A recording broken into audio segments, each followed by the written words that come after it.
आम्ही सगळी भावंडं मे महिन्याच्या सुट्टीत एकत्र जमलो की आमच्या घरात असा बेत ठरलेलाच असतोय. एवढी घाई होती तरी सुद्धा मी थोडं थोडं सगळं शूट करण्याचा प्रयत्न केलाय.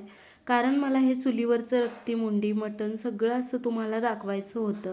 ही मुंडी बराच वेळ चुलीवरती शिजवून घेतली होती, त्यामुळे या रश्श्याची चव असली आली होती.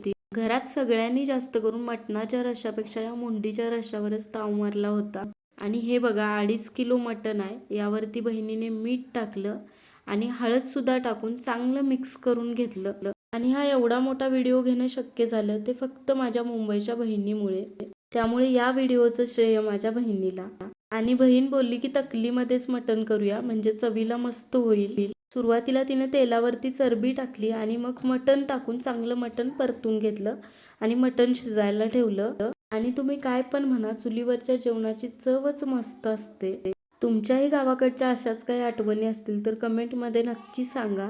इथं बघा एकीकडे मसाला चांगला शिजवून घेतला, यामध्ये शिजवून घेतलेलं मटण घातलं आणि मसाल्यासोबत चांगलं परतून घेतलं आणि गप्पा मारत सगळ्यांनी मिळून असं हे जेवण बनवलं होतं.